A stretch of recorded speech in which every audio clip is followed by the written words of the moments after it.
فَإِنْ حَاجُّوكَ فَقُلْ أَسْلَمْتُ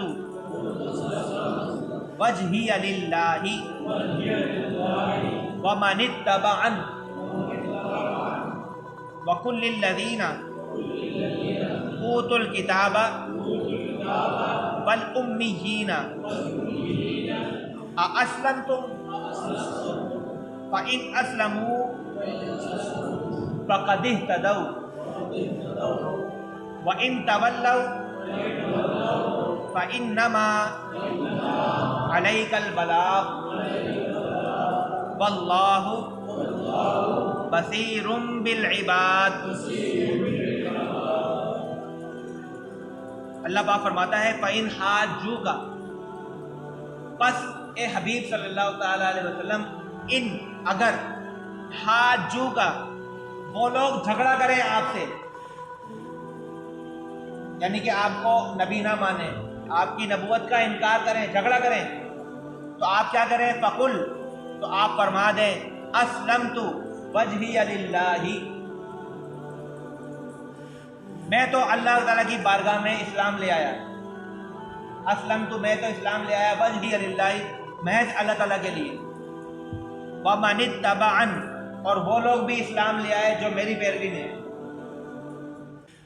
وَقُلْ لِلَّذِينَ، اور اے حبیب آپ فرمائیے لِلَّذِينَ ان لوگوں سے اوتوا الکتاب جن کو کتابیں دی گئیں، تورات، انجیل، پہلے والے جو لوگ ہیں، وَالْأُمِّيِّينَ، اور ان لوگوں سے بھی جو امی ہیں، یہاں پر امی سے مراد کیا ہے؟ جو کفار و مشرکین ہیں، ایک تو اہل کتاب ہے یہودی نصرانی، اور ایک بت پرست لوگ ہیں، بت پرست ہیں، مجوسی ہیں، آگ کی پوجا کرنے والے، دیگر جو مذاہب اس وقت دنیا میں موجود ہیں، آپ اہل کتاب کو بھی مخاطب فرمائیں، اور جو لوگ کتاب نہیں رکھتے، دوسرے دین رکھتے ہیں، بتوں کی پوجا کرتے ہیں، یا مجوسی ہیں، آگ پر کی پرستش کرنے والے ہیں، ان تمام لوگوں سے آپ فرمائیے أَأَسْلَمْتُمْ، کیا تم اسلام لے آئے؟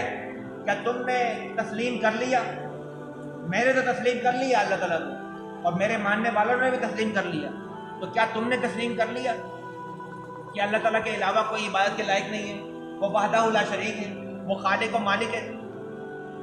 فَإِنْ أَسْلَمُوا فَقَدِ اهْتَدَوْا، اب یہ تسلی دی جا رہی ہے رسول اللہ کو کہ آپ اپنی جد و جہد جو کر رہے ہیں، دین اسلام کی تبلیغ کا جو کام کر رہے ہیں، اس کے اندر جو رکاوٹیں آپ کو درپیش آ رہی ہیں، آپ سے مشرکین مکہ نہیں مان رہے، اور یہ اہل کتاب جو کہ سب جانتے بوجھتے ہیں، تورات انجیل میں ہر چیز ہم نے بتا دی، اس کے باوجود آپ کو پہچانتے ہوئے، سورۃ البقرہ کے اندر آیا کہ یہ آپ کو ایسے پہچانتے ہیں جیسے اپنے باپ کو پہچانتے ہیں، اپنے آباء و اجداد کو پہچانتے ہیں، لیکن پھر بھی ایمان نہیں لا رہے، تو آپ نے پریشان نہیں ہونا، یا آپ نے دل برداشتہ نہیں ہونا۔ فَإِنْ أَسْلَمُوا فَقَدِ اهْتَدَوْا، اگر یہ لوگ اسلام لے آئیں، تسلیم کر لیں اللہ تعالیٰ کی وحدانیت کو، فَقَدِ اهْتَدَوْا، تو یہی ہدایت پا جائیں گے، انہی کا فائدہ ہے۔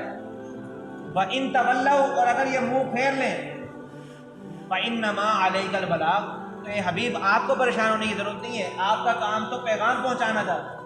فَإِنَّمَا عَلَيْكَ الْبَلَاغُ، آپ پر تو صرف بلاغت تھی، پیغام کو پہنچانا تھا، آپ نے اپنا کام کر دیا۔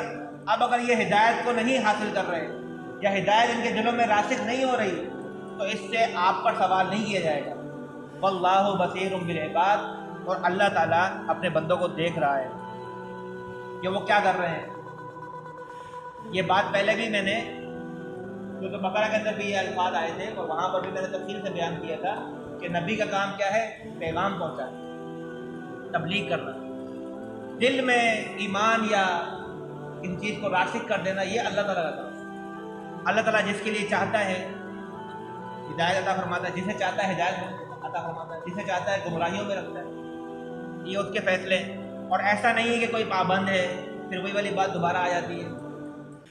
انسان اپنے اعمال سے فیصلہ کرتا ہے کہ میں ہدایت کی طرف جا رہا ہوں یا گمراہی کی طرف، مجھے کیا چیز پسند ہے۔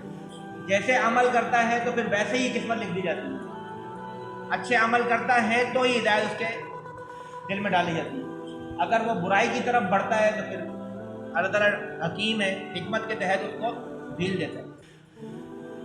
تو اس آیت مبارکہ میں ایک طرح سے اپنے نبی اکرم صلی اللہ علیہ وسلم کو تسلی دی کہ اے حبیب، اگر یہ نصارہ یہودی آپ سے جھگڑا کریں اور آپ کو جانتے بوجھتے ہوئے نہ مانیں اور آپ کو جھٹلائیں، آپ کی نبوت کی تکذیب کریں، تو آپ نے پریشان نہیں ہونا. آپ نے صرف ان کو یہ کہنا ہے کہ بھئی ہم تو ایمان لے آئے، ہمارے ماننے والے بھی ایمان لے آئے، تم لائے ہو ایمان. اگر وہ بولے کہ ہاں لے آئے تو ان کا اپنا فائدہ ہے. اگر وہ بولے کہ نہیں لاتے، ہم نہیں مانتے، تو پھر آپ کا کام تو یہاں پر ختم ہو گیا. آپ نے ہدایت، اللہ تعالیٰ کا جو پیغام تھا قرآن، وہ ان تک پہنچا دیا. اب اگر انہوں نے نہیں مانا یا آپ کی تکلیف کی تو آپ سے بات درست نہیں کی جائے گی. واللہ بصیر بالعباد. اللہ تعالیٰ اپنے بندوں کو دیکھ رہا ہے کہ کون کیا کر رہا ہے، کیا نہیں کر رہا. آخرت میں حساب ہوگا. تو یہ یہاں پر رکوع ختم ہو گیا ہے، سورۃ آل عمران کا دوسرا رکوع.